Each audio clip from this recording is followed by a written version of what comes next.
2:07 a.m., the city looked like a constellation flipped upside down, high-rises blinking like patient stars.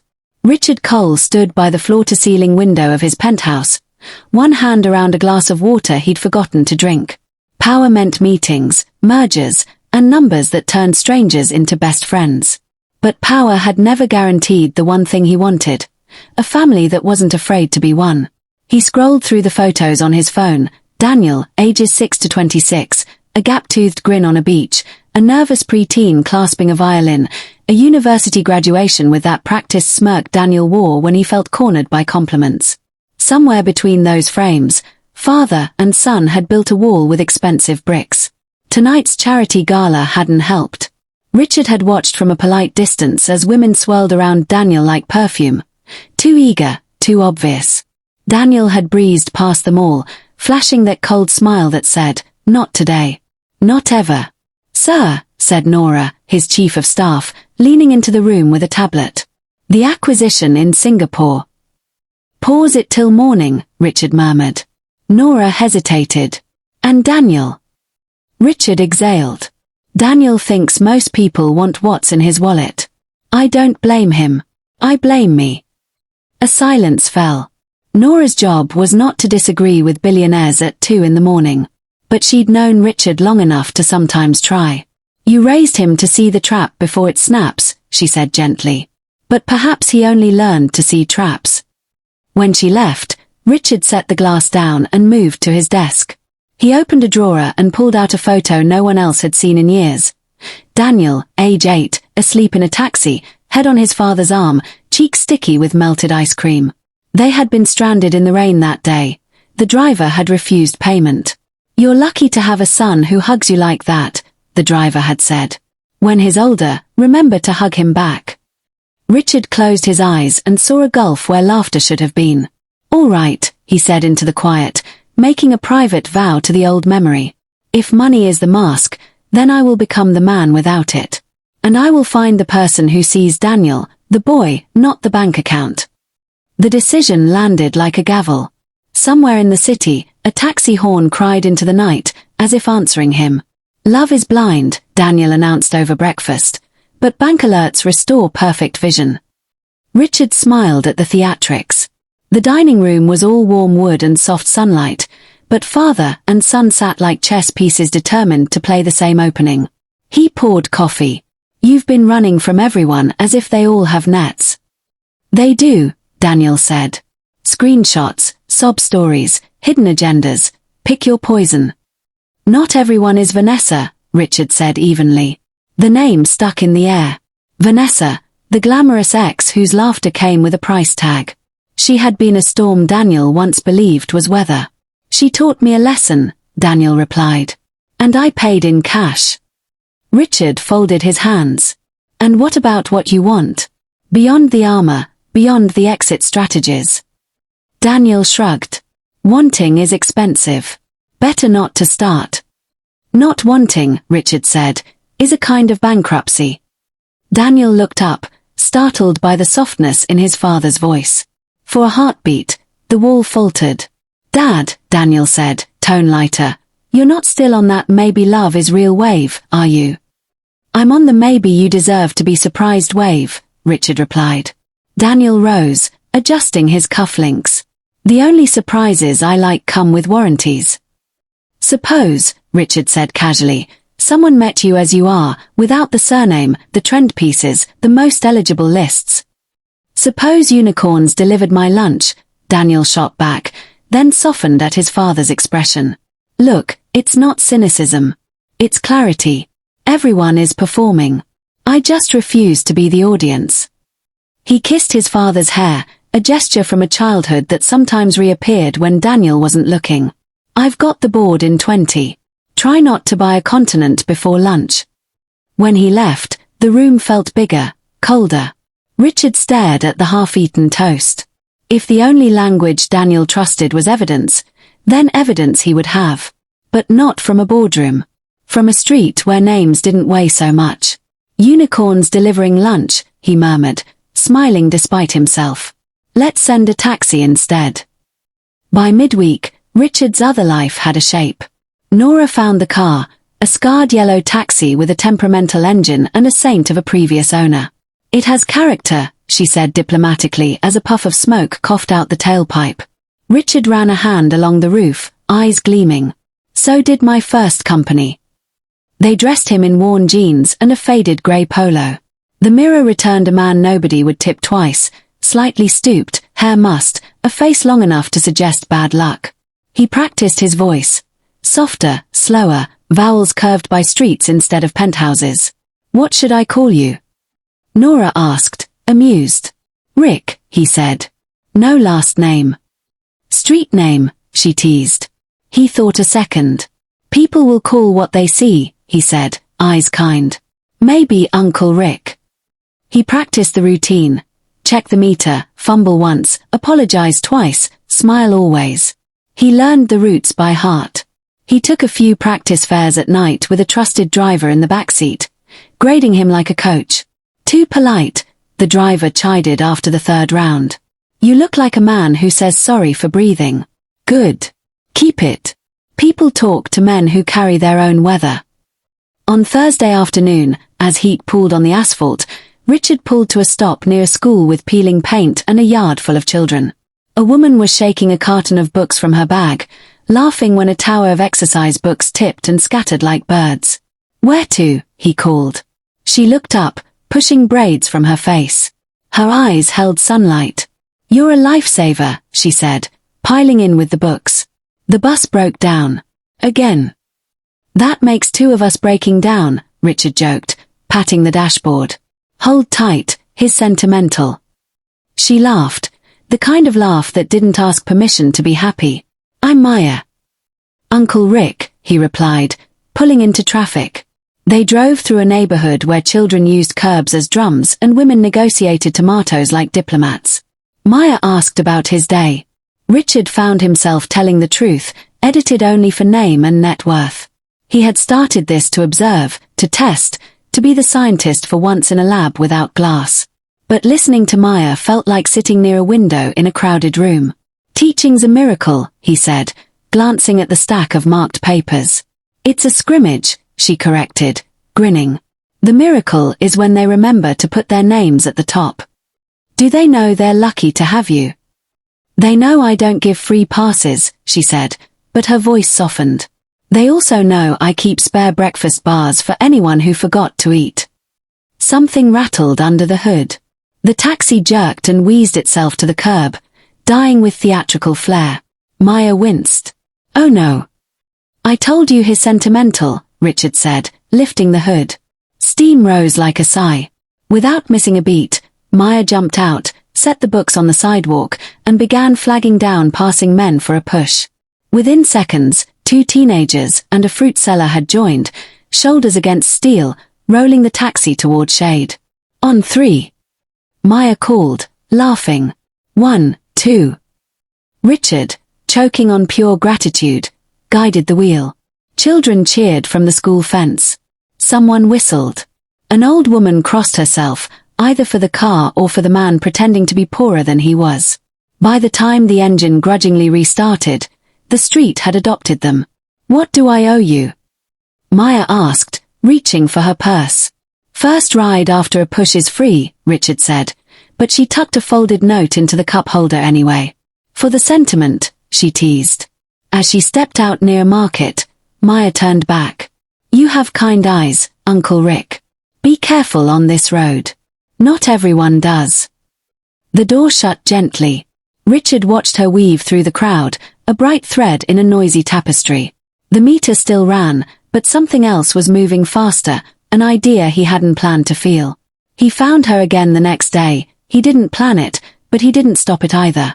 She was outside the same school, coaxing a crying boy to breathe slow. Count with me, Io, she murmured. In E2, 3, out, 2, 3. Io hiccuped hope into his lungs. Richard waited, listening like a thief to kindness. When Maya spotted the taxi, she waved. You again. Is your engine ready to share its feelings today? He journaled all night, Richard said solemnly. We're optimistic. She climbed in with a bag that clinked. Science kits, she said, delighted. Second hand, but the magnifying glasses still magnify. Where to? St. Bridget's Clinic, she said. My neighbor has an appointment. I promised to wait. They drove, talking about everything and nothing. Maya told him about her mother, who sold fabrics and lessons on how to survive rude customers, about her father, who sang to broken radios until they remembered their stations, about the girls in her class who wrote poetry in the margins when math became a mountain. And you, she asked. Who waits for Uncle Rick at home? Richard paused. The truth was a cavern full of echoes. The lie needed to be small enough to carry. A grown son, he said. Too busy counting ladders to notice the view. Maya looked at him with a frankness that made him straighten. What does he fear? Being wanted for the wrong reasons. And you? Being needed for the wrong ones, he said before he could stop the words. She nodded, and the car was quiet in a rich way, like a song resting. At the clinic, the wait room smelled of antiseptic and ordinary bravery. Maya disappeared inside and returned an hour later with a round-shouldered woman leaning on her arm. All set, she told Richard, helping the woman into the back seat. We'll drop her home. When they reached the woman's building, Maya paid the fare and then slipped an extra note into Richard's palm, eyes steady. For fuel, she said. So the engine can keep journaling. He started to protest. She shook her head. You helped. Let me, too. Her generosity landed like a stone in a pond, circles expanding into Richard's quiet places. Wealth taught you to measure, bargain, protect. But something in Maya's reflex, to give even when she was counting her own coins, left him feeling, unaccountably, small and seen. As she turned to go, he found himself blurting, I know a young man who sometimes forgets to look people in the eye. He might benefit from meeting someone who never forgets. Maya raised an eyebrow, playful. And who's that, your rival taxi driver? My son, he admitted. Well, she said, if he ever needs a ride to humility, I charge fair rates. He laughed, the sound surprised out of him. She laughed with him. And for the first time in a very long time, Richard Cole, king of numbers, felt the unsteady thrill of a priceless variable. The next morning, Richard arrived early and parked where he could watch without lurking. In the courtyard, Maya crouched beside a girl clutching torn homework. Who ripped it? Maya asked softly. The girl jabbed a thumb toward a taller boy glowering near the wall. Maya stood. Tunde, she called, voice calm but ironed. Walk with me. They paced the yard. Richard couldn't hear the words, but he saw them land. Tunde's shoulders, initially high with defiance, lowering notch by notch, the way a storm remembers it can end.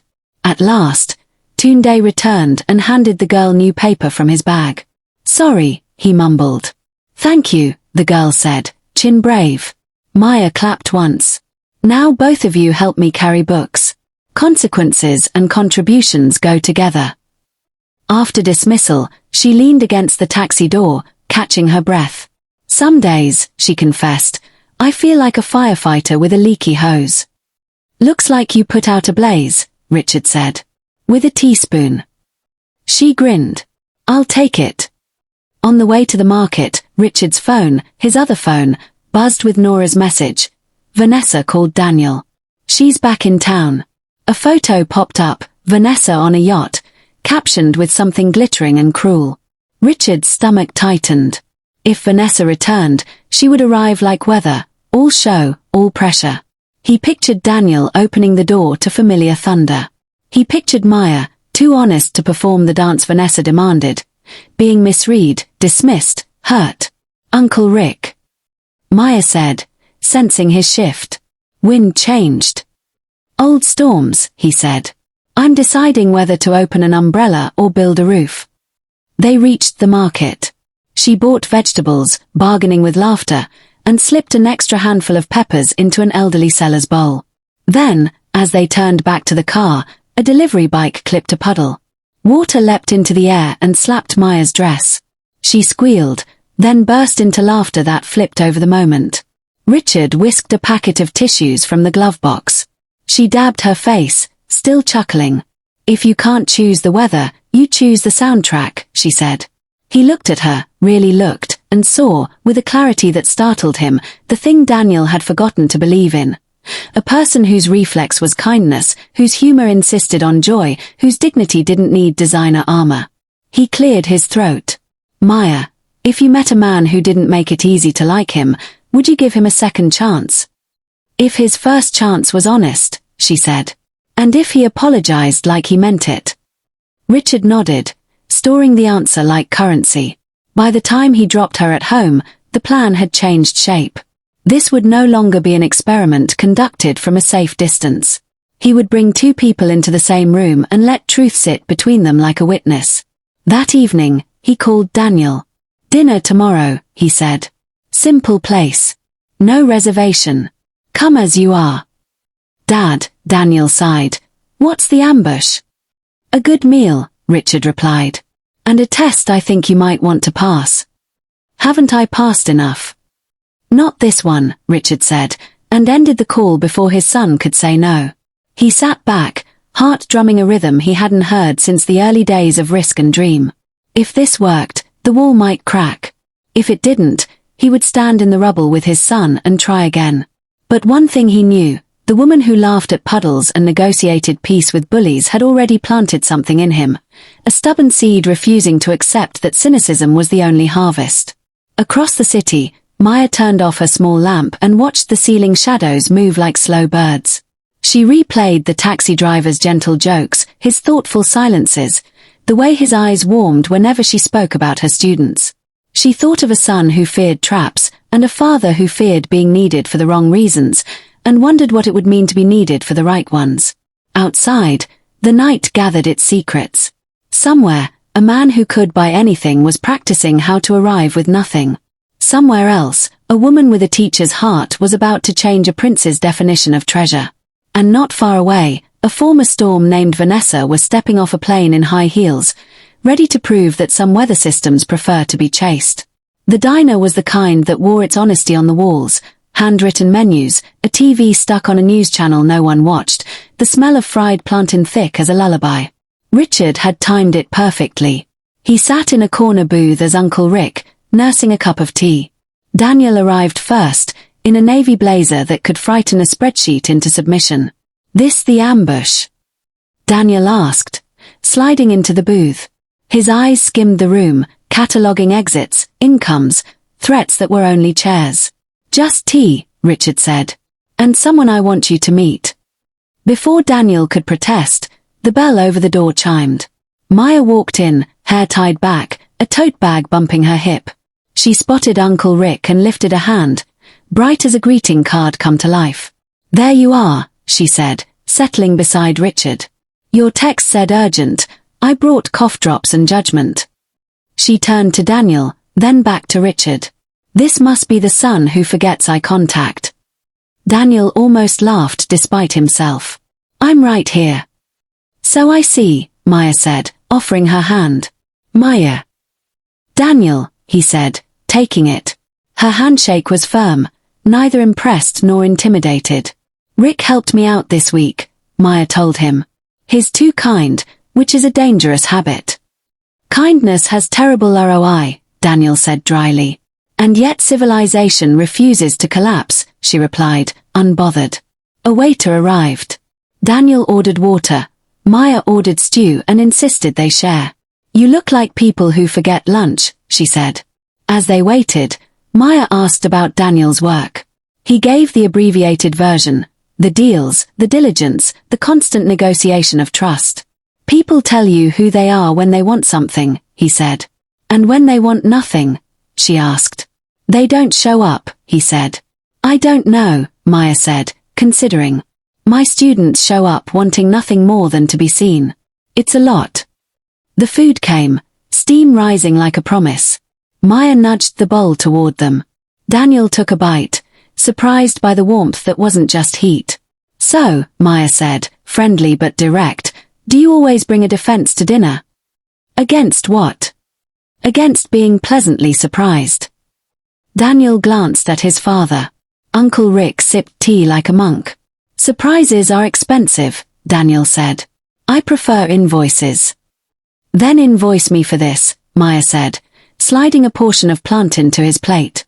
If you hate it, I'll pay damages. He ate, thinking he wouldn't mind losing that case. When they finished, Maya reached for the check. I've got it, Daniel said automatically. No, she replied. I invited myself. And I'm not auditioning. Silence stretched. Then Richard, Uncle Rick, chuckled, low and pleased. The check stayed in Maya's hand. Thank you, Daniel said, careful, like he was testing a new language. You're welcome, she said, as if it were easy to mean. They walked out into the late afternoon glare. Daniel's driver idled at the curb in a polished sedan. Beside it, Uncle Rick's taxi waited like a tired uncle at a wedding. Maya glanced at the sedan, then at Daniel. Your car or your armor? Depends who's asking, Daniel said. Someone who prefers conversation over bulletproof glass, she said lightly, heading for the taxi. Daniel frowned. You prefer the taxi? I prefer people who know the names of streets, she said, opening the back door and piling in. You coming? He hesitated, then followed, folding his long limbs into the taxi's narrow space as if entering a confession booth. Richard started the engine. It coughed like an old joke. So, Daniel said, settling in, teacher. Guilty, Maya said. You. Corporate cleanup, he said. I make messes tidy. She looked at him, amused. Do you ever leave a little chaos? It's good for the soil. My business model hates soil, he said. Maybe change models, she offered. Humans are not spreadsheets. Humans are balance sheets with legs, he countered. Your metaphors need therapy, she said, and Uncle Rick actually snorted. Traffic thickened. A street kid wandered past, drumming on a plastic bucket. Maya rolled down the window and dropped a wrapped sandwich into his palm. For the drummer, she said. The boy beamed and ran off. Daniel watched. That was impractical. Practical is sometimes another word for scared, she said. I'm not scared, he replied too quickly. No, Maya said softly. You're defended. He felt the comment like a hand on a bruise. You don't know me. True, she said. But defenses wear the same cologne on everyone. They reached the school. Maya gathered her tote. Thank you for lunch, she said to Daniel. And for tolerating metaphors. He nodded. Thank you for the invoice. She laughed, then leaned into the front seat to squeeze Uncle Rick's shoulder. Text me if the cough gets dramatic. When she was gone, Daniel stared ahead, jaw set. Well, Richard ventured. She's efficient at moral theater, Daniel said, but his voice lacked venom. Keep your texts with her off the family plan. Richard hid a smile. The wall wasn't falling, but somewhere under the paint, it had found a hairline crack. The next day, Richard staged the test. He hated himself for it even as he rehearsed the lines. He texted Maya to meet him outside the clinic for a quick favor. He texted Daniel to meet him there too, brief errand, 2 birds, 1 stone. Maya arrived first, a bottle of water in one hand, a pouch of ginger candies in the other. For coughs and conscience, she joked. Sit, Richard said, easing onto a bench. I might need a minute. He let his breath go shallow, his face pale. Acting came too easily for a man who'd negotiated half his life. Hey, Maya said, instantly alert. She pressed the cold water to his wrist, watched the clock on her phone, counted with him, in, 2, 3. Out, 2, 3 inch, the same rhythm she'd used with little Io. She flagged a nurse. Hi, please, he's dizzy, maybe sugar. He has no one with him. I'm fine, Richard murmured, hating the lie. It passes. Maybe, Maya said. But passing out is not a hobby. Daniel arrived 5 minutes later, all concern and annoyance. He took in the scene, eyes flicking from Maya to his father to the nurse. What happened? Low blood sugar, they think, Maya said. I'll grab juice. She sprinted to a kiosk and returned with 2 boxes, putting a straw to Richard's lips with a competence that made him ache. When he tried to pay, she shook her head. Let me be useful, she said. You're always useful. Daniel watched, hands in his pockets, posture undecided.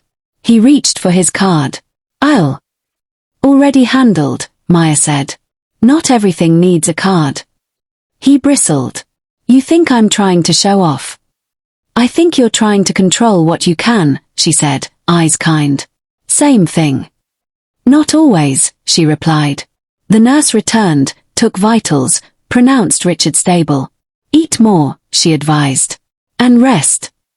"Bossy angel," Maya teased, relieved. Richard squeezed her hand, gratitude unfeigned. He turned to Daniel. "I'm fine." "You scared me," Daniel said, too quickly, then glanced at Maya as if she'd seen him without his jacket. "Good," Maya said. "Fear makes room for humility." He opened his mouth, closed it. "Do you always carry portable wisdom?" "No," she said. "But I do carry ginger. Want one?" He took the candy. It felt like accepting a treaty. As they walked outside, a security guard barked at Maya for standing too close to the ambulance bay. She apologized, moved, and then, when the guard dropped his pen, she bent to pick it up and returned it with a smile that refused to be smaller because someone else had been. Daniel noticed. He looked away, as if the noticing burned. After the clinic, Richard asked Maya to let him drop her home. "Doctor's orders," he said. "No arguing with science." She swatted his shoulder and agreed. On the drive, Richard listened more than he spoke. Maya narrated small victories, a student who finally solved fractions, a mother who found a job, a neighbor who'd planted tomatoes in a broken bucket because hope needs dirt. They passed a pharmacy. Maya asked to stop, then bought a small bag of generic meds. "For the old woman in my building," she explained. "Her arthritis and the economy are in a toxic relationship." At the counter, she came up $10 short. She started to put back one of the items. Richard moved to cover it. She stopped him with a glance. "I promised myself I'd afford kindness," she said. "I'll swap tea for toast this week." He let her, and his throat tightened. You couldn't fake that kind of calculus. Later, while Maya ran into her building, Richard waited in the taxi. On the stoop, two women gossiped with the low hum of radios. "That teacher," one said, nodding after Maya. "Always giving. How does she survive?" "By deciding to," the other answered. Back at the penthouse, Richard showered off the day and not the feeling. He wrote in a small notebook he hadn't used since the early days of coal industries. "Maya gives before counting. Protects before judging. Can't be bought because she's not for sale." He wanted to tell Daniel all of it. Instead, he told him one small thing. "Your lunch is in the fridge," he texted. "Don't skip it. Also, ginger candies help. Who are you and what have you done with my father?" Daniel replied, but there was a smile in the words. The next morning, Richard parked near Daniel's office and became a spectator. He watched Daniel exit the building with Vanessa at his side. Vanessa, storm-warm, camera-ready, speaking in laugh syllables that sounded like applause for herself. She touched Daniel's arm like a claim. Across the street, Maya stepped from a bus, balancing a box of books on one hip. A car splashed water near her shoes. She shifted, saved the books, and grinned at the ridiculousness like a person who had negotiated with weather and won. Richard felt a panic he couldn't justify. Two planets entering the same sky.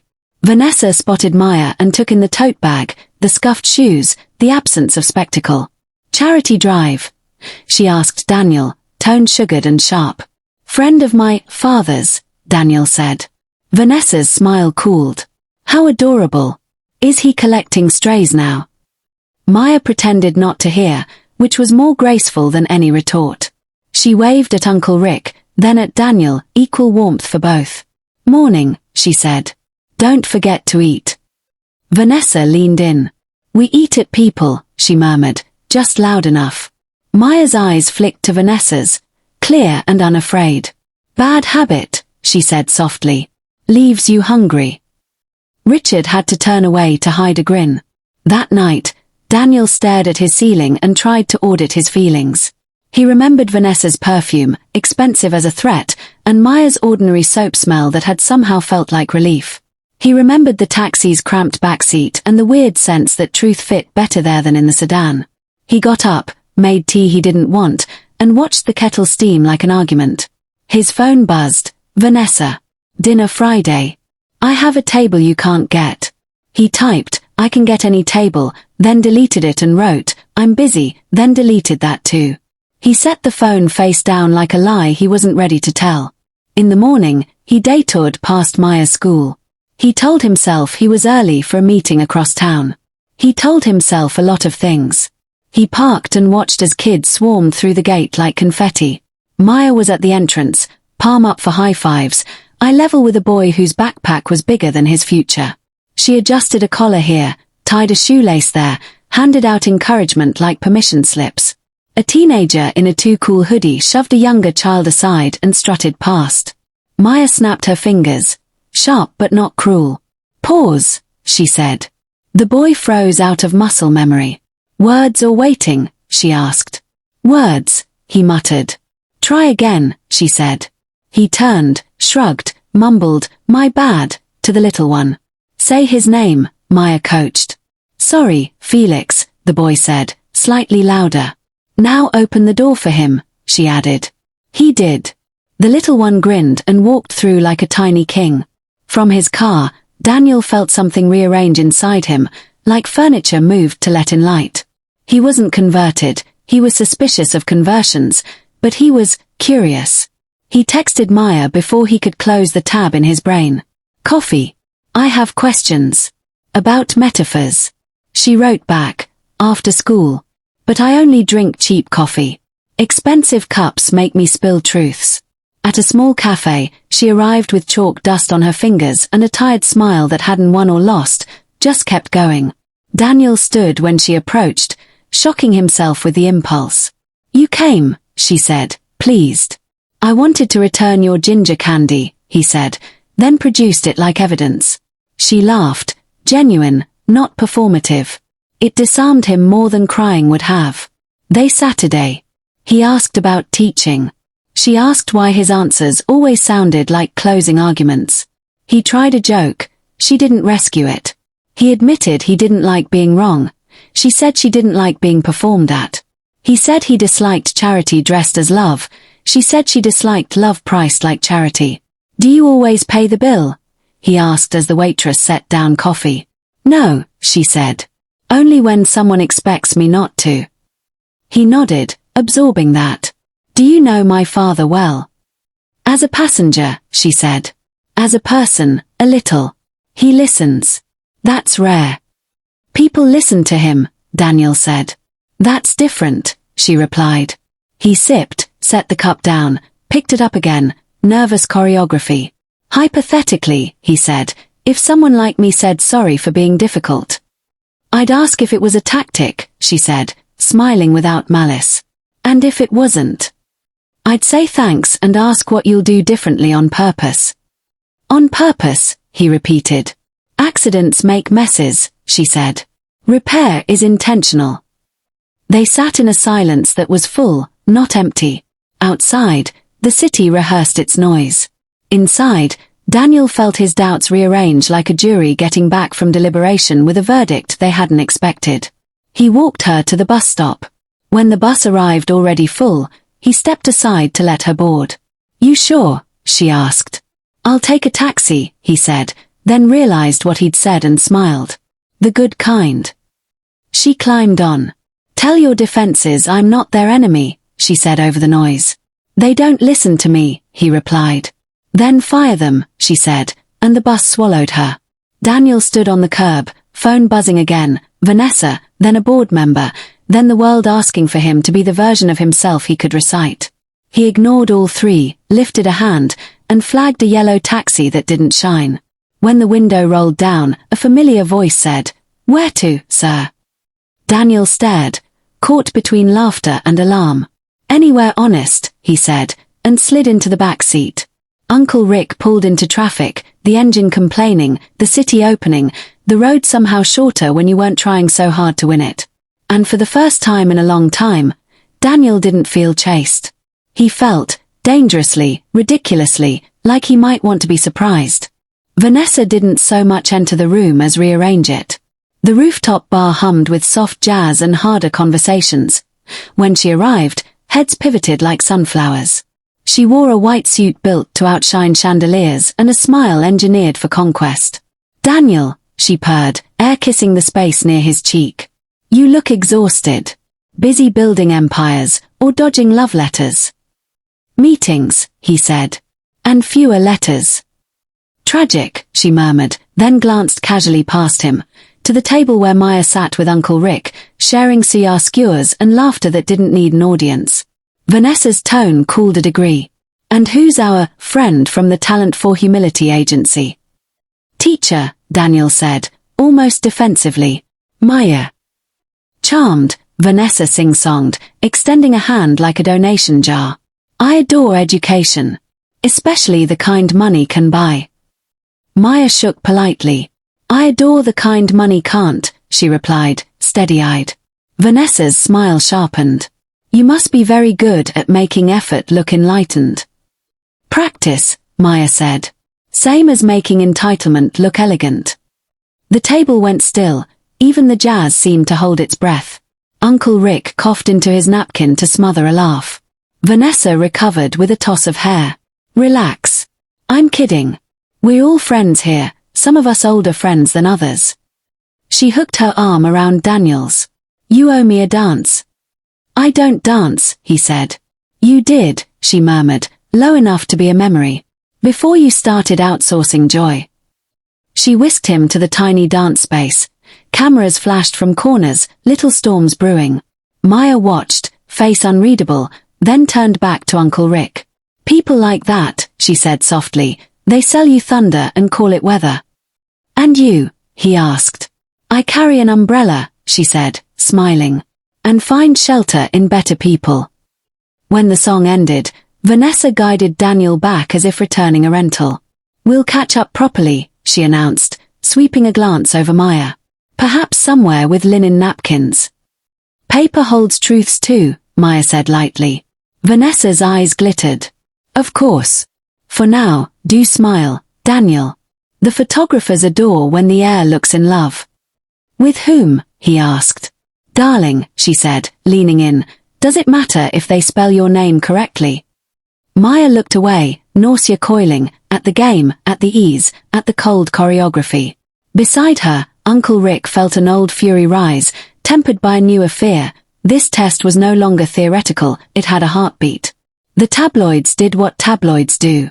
By morning, there were collages, Vanessa in white, Daniel's half-smile, Maya blurred at the edge like a smudge someone forgot to wipe. Headlines guessed futures with the confidence of gamblers. At a brunch for friends of the foundation, whispers became a low tide. "Lovely to see Daniel smiling again," cooed Mrs. Adebayo, a woman who collected art and rumors with equal zeal. "Vanessa brings pedigree."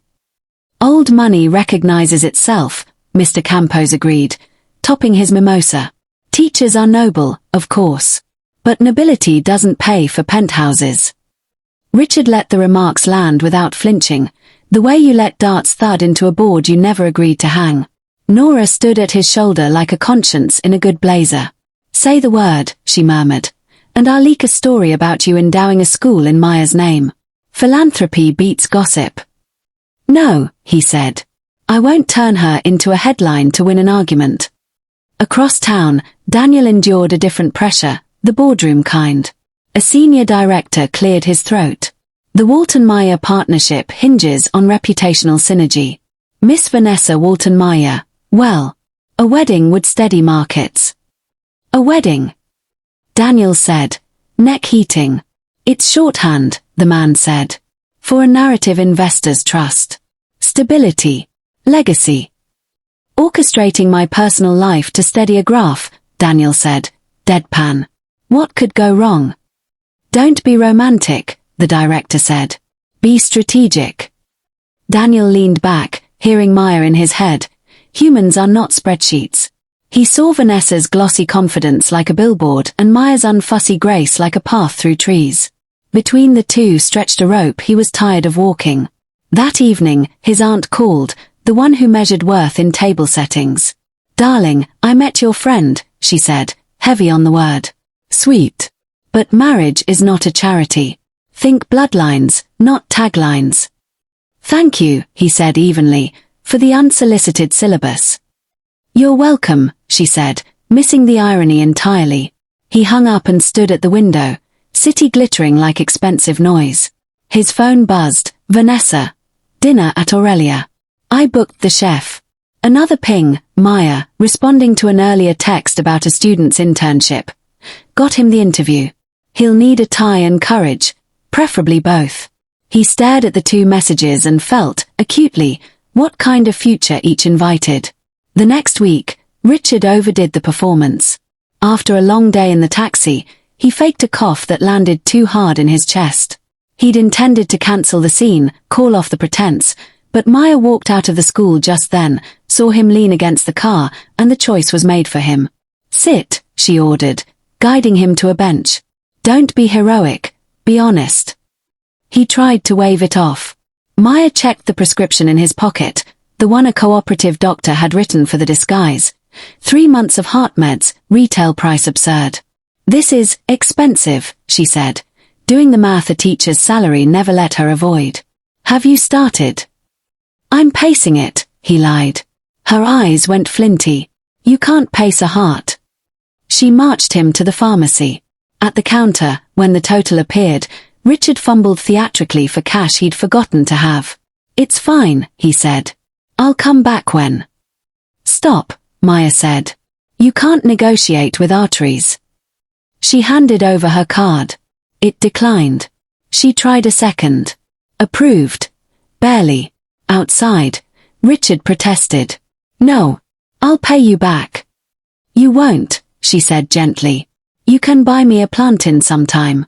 With interest. He swallowed. Maya, you don't have to.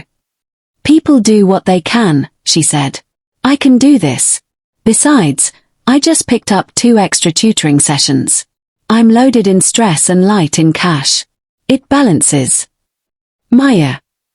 She touched his sleeve. Let me be stubborn about your life. He couldn't meet her eyes. The guilt pressed in. This was no longer a tidy experiment. This was kindness bleeding. He called Nora later, voice tight. Transfer this amount, he said, naming the exact figure. Anonymous. The pharmacy, her address on file, wherever it lands naturally. Nora paused. And your conscience? Back-ordered, he said. Do it anyway. At home that night, Maya opened her cupboard, counted, recalculated. She swapped tea for tap water and bread for beans, smiled at the absurdity of budgeting hope. When a neighbor knocked to borrow sugar, she gave half the bag and a joke. Why are you always generous? The neighbor asked, exasperated. Because I can't afford not to be, Maya said, and meant it. Vanessa staged a seduction like a gala. She booked the private room at Aurelia, the flowers matched her lipstick, the violinist knew the song they'd once kissed to on a balcony in Rome. Let's stop pretending we don't belong, she said, lifting her glass. You and I, power likes company. Power gets lonely, he replied. Then marry me, she said simply. We'll be a fortress.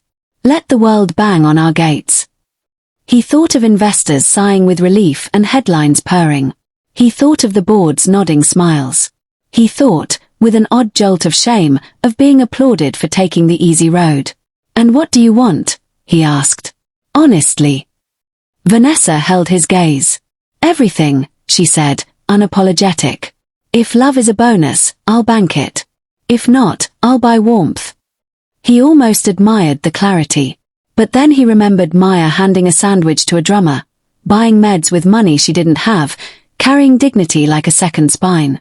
People will say I settled, Vanessa said, reading his silence. For glitter over goodness. But goodness is a PR strategy, darling. Glitter has shelf life.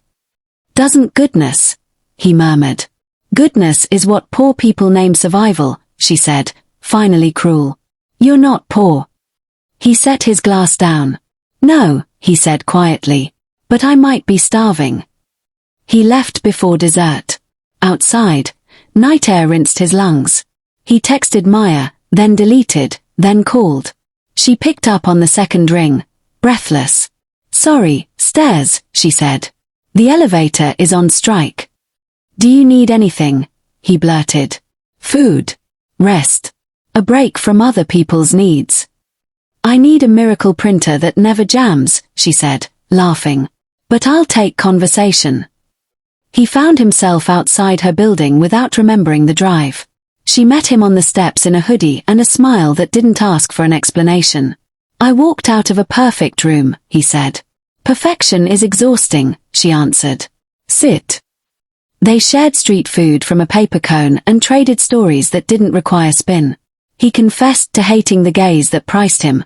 She confessed to sometimes hating the calendar that owned her. You look different tonight, she said. How? Like a man who chose discomfort on purpose. Feels like a bad purchase, he said. Or a down payment, she offered. He looked at her, the street light gilding the kind of beauty that didn't shout.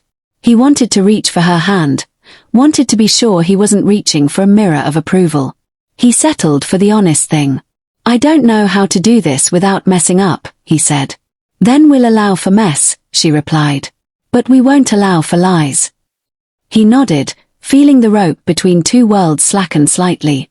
Secrets, like engines, make particular noises when they're about to fail. It happened on a Tuesday. Maya had texted Uncle Rick to swing by the school with the taxi. 2 boxes of donated books, she wrote. And 1 exhausted teacher. Payment in jokes. He arrived, early for once. While Maya wrangled boxes, he stepped aside to take a call. Nora's name glowed on the cheap phone screen. He answered, forgetting for a fatal second which role he wore. Chairman, Nora said crisply. The European syndicate moved the call. Can you make 2 p.m.?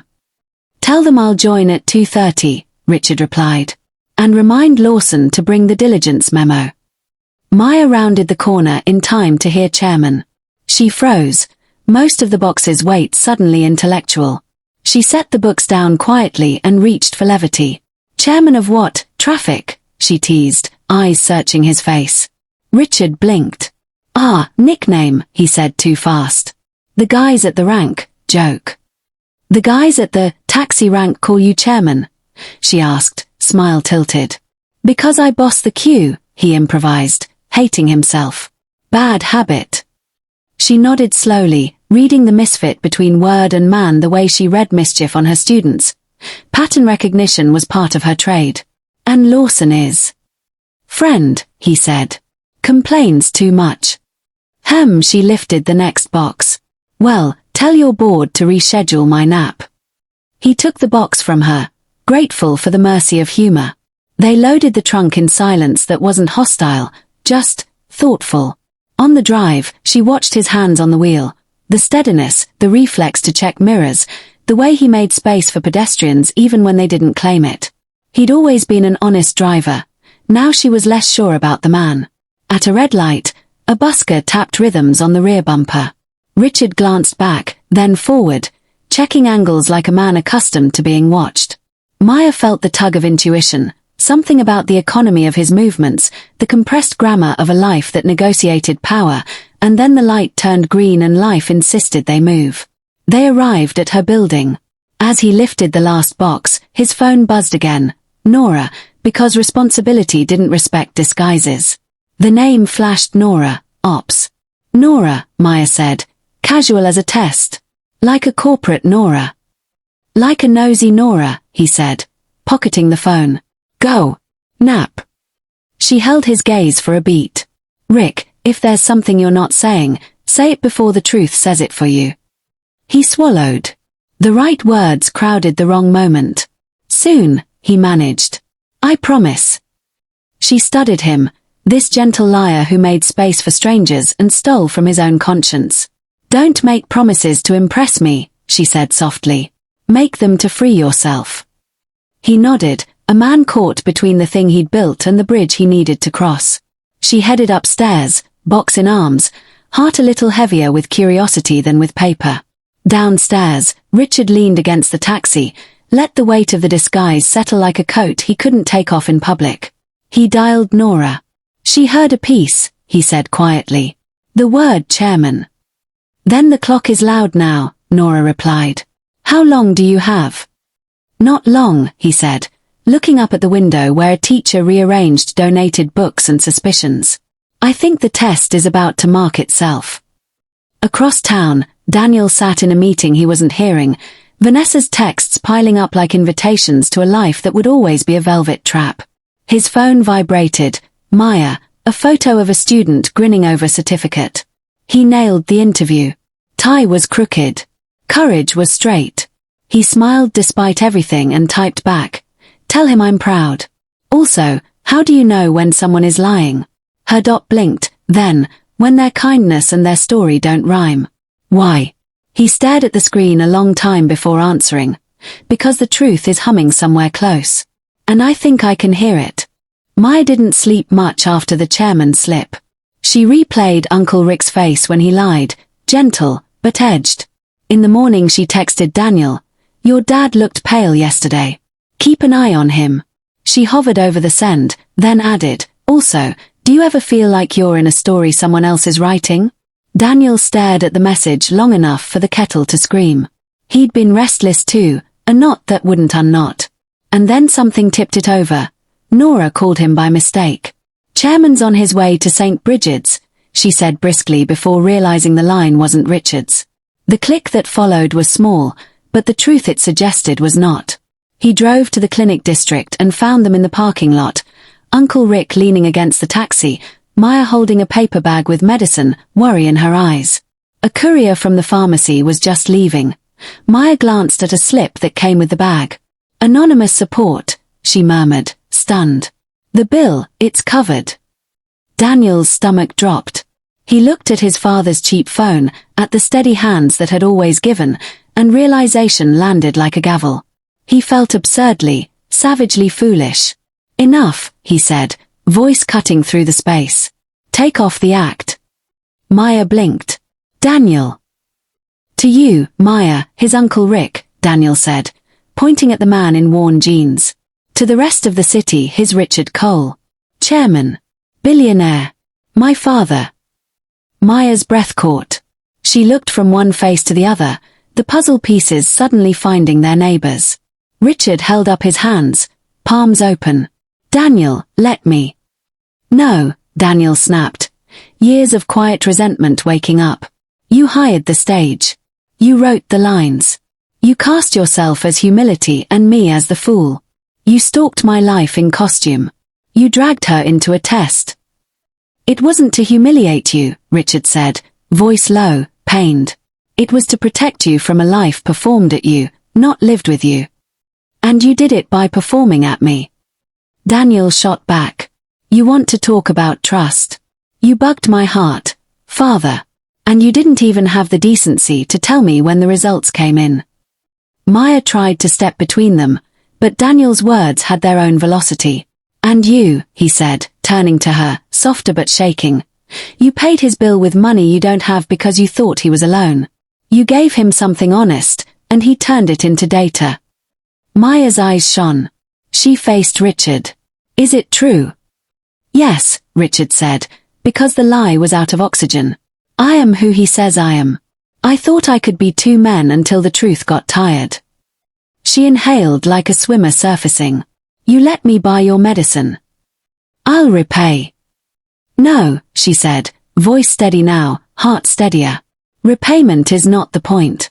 Consent is. You took mine away when you pretended to be the kind of man who needed my last $10. Daniel laughed once. Bitter. "Congratulations, father. The test passed, everyone failed." He climbed into his car and slammed the door. The tires screamed. The taxi, honest in its rust, looked smaller than it ever had. Silence has a way of spreading. In the days after the blow-up, it moved through the Cole penthouse like fog. Richard sent Daniel 3 messages. "I'm sorry. I'll explain anywhere, on your terms. I was wrong." All 3 blue-ticked, none returned. At school, Maya functioned like a person with a job and not enough time.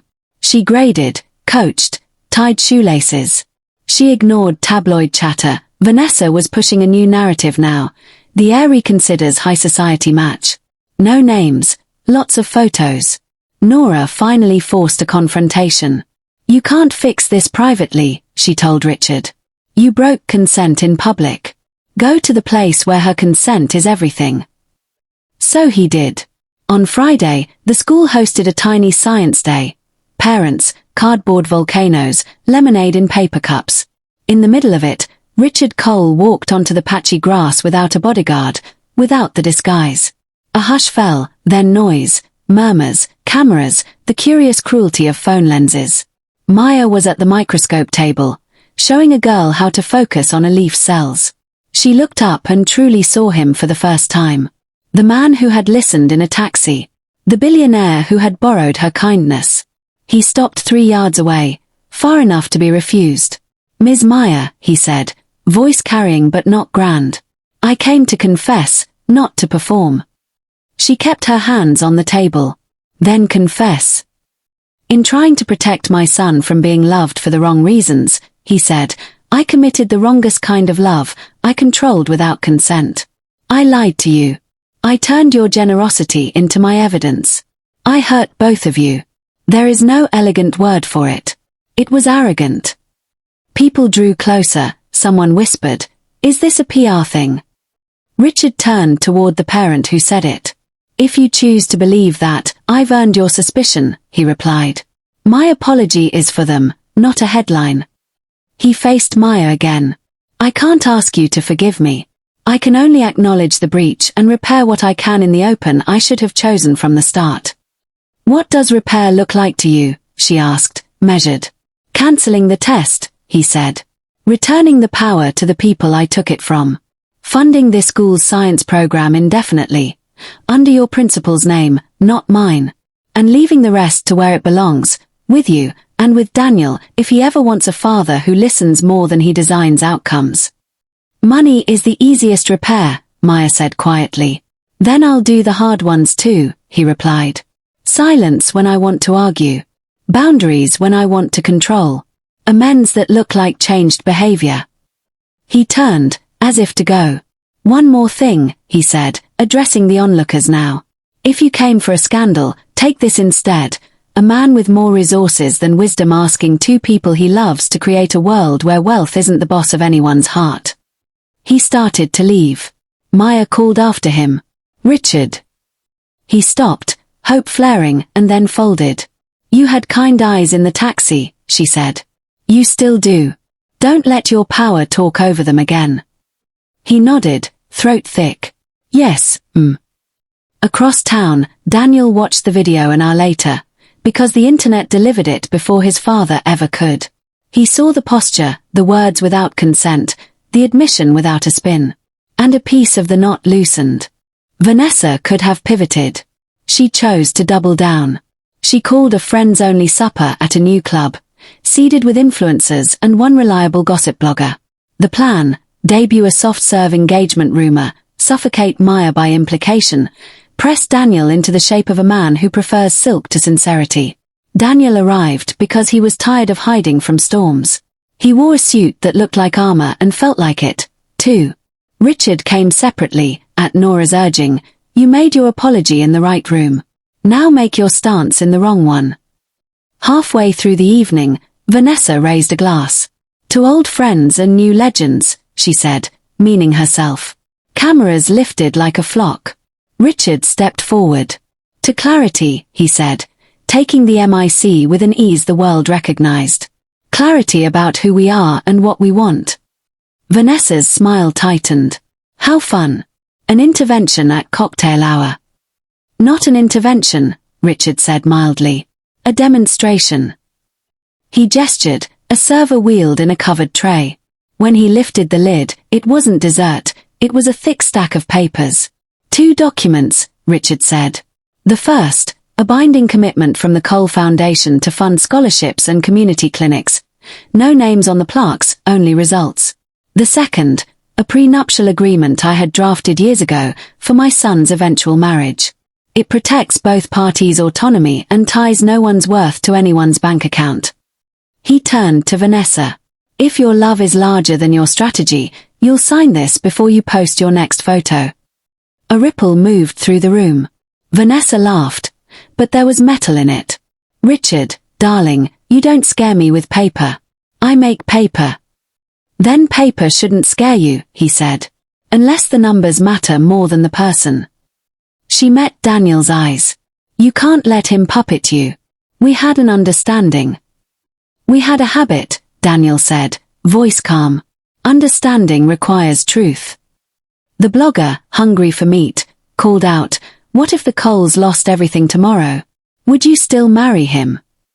Vanessa, without missing a beat, said, why ask the universe for poverty? And laughed the laugh that once dazzled investors and now sounded like a receipt. Phones caught it. So did Daniel's face as something final finished breaking. He set down his glass. I wish you well, he said, genuine and done. Richard nodded to staff. The tray closed. The moment moved on without Vanessa. She tossed her hair and found another camera. The camera, not being a person, couldn't hold her when the room quietly decided it had seen enough. Outside, Daniel breathed for real. You didn't have to show up, he said to his father. I did, Richard replied. Not to play hero. To say, with my body where it counts, that I pick truth over optics, and I pick the woman whose kindness rhymes with her story. Do you think she'll hear this? Daniel asked, meaning Maya. Only if we stop shouting and start showing, Richard said. Daniel didn't buy a fireworks ring or book a rooftop. He went where the story had gotten honest. The diner with handwritten menus and a TV no one watched. He called Maya and asked for time. She arrived in a blue dress that could be both ordinary and beautiful, which was the point. I don't have a speech, he said, nerves visible and welcome. I have a list of things I did wrong. Start with 3, she said, like a teacher easing a student into the deep end. First, he said, I judged people for wanting me for the wrong reasons and used that as an excuse not to be known for the right ones. Second, I let my father's fear become my worldview. Third, when I liked you, I tried to convert that into a narrative instead of a practice. A practice, she repeated, pleased. Continue. He exhaled. I also brought you into chaos I didn't warn you about. I'm sorry. I'm listening, she said. What does do differently look like? Transparency, he said. You'll know where I am and why. Boundaries with the board, and with my family. A prenup that protects your independence, full stop. No golden handcuffs, no debt disguised as dowry. And a life where my money is a resource we aim, not a mood we wear. The waitress left 2 cups and pretended not to eavesdrop. Daniel reached into his pocket and slid a small box across the table. Inside was a simple ring, his grandmother's, resized. This is not a crown, he said. It's a promise to be an equal. Maya looked at the ring, then at him. What about your father, she asked. And this city that thinks of you as an event? My father will bless or he won't, Daniel said. But he no longer scripts me. The city will talk, then talk about something else. I want to build a home where we don't need applause to hear each other. She picked up the ring, tested its weight. I have conditions. Of course. 1, she said. No savior complex. I keep teaching. We fund what I point at when I say this whole matters, but we don't put our names on children. 2, we hire a therapist before we hire a wedding planner. 3, when you get scared, you say I'm scared instead of initiating a control project. Daniel smiled, something loosening behind his ribs. Agreed. And 4, she added, softer. Your father apologizes to me again, in a room with no cameras. And he listens to what forgiveness actually requires. He will, Daniel said.